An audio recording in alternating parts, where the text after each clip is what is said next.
একদম অন্য কোনো প্রশ্ন করবে না, যা বলেছেন এই কন্ডিশনে আমরা প্রবেশ করতে বলেছিলাম, আপনি কোনো প্রশ্ন করবেন না। প্রথমেই বলেছিলাম যে স্যার কোনো প্রশ্ন করবেন না। আপনি কি চাইছেন বলবেন মাসিমা? আমরা জানি যে দুঃখ হয়েছে সেটা আমরাও কিছু করতে পারবো না, তবে আমরা চাই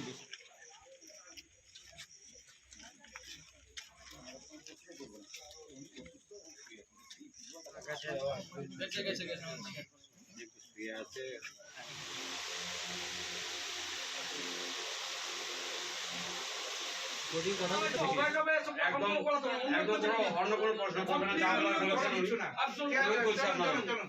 আমি চাইছি দোষীরা শাস্তি পাক। কি শাস্তি চাই?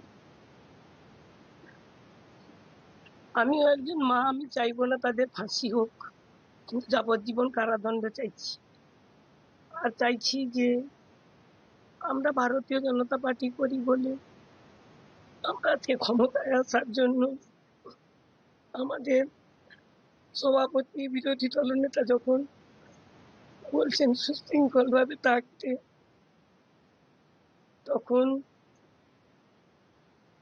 শাসক দলের যারা গরম গরম বক্তব্য দিয়েছিল যে 4 তারিখের পরে দিল্লির কোনো ভাব রক্ষা করতে পারবে না, সেটাই তারা দেখিয়ে দিল। আমি আজকে নতুন সরকার যে গঠন করবে তার কাছে জানাবো যে আমার ছেলের এই মৃত্যুর যেন শাস্তিটুকু হয়। আমার ছেলে যদি অ্যাক্সিডেন্টে কোনো অঘটন ঘটতো, আমার মনে হয় এত কষ্ট হতো না। তাকে যেভাবে কষ্ট দিয়ে এতটাইরা মারলো, এটা পুরো তৃণমূলেরই সাজানো গল্প। কি কারণে মৃত্যু হতে পারে বলে আপনি মনে করছেন মা হিসেবে? কেন শুভেন্দু বাবু মমতাকে হারিয়েছে, যার জন্য আমার মনে হয় এই প্রতিশোধ। এই সময় অভয়ের মা কিভাবে চোখের জল ফেলতে यहाँ पे अकेले रहते थे क्या? हाँ यहाँ पे अकेले रहते थे? हाँ अकेले रहते थे। और उनके फैमिली में और कौन कौन है? बोला ना, उसका मम्मी है, भाई है, भाई बहू है, छोटा वो भांजी है। आप लोगों को बचपन से जानते थे? हाँ आप क्या लगते थे? हाँ आप क्या लगते थे? दादाजी। হ্যাঁ বলুন। দাদা তো আমাদের পাড়ার দাদা তো না। राजनीति के तौर पे क्या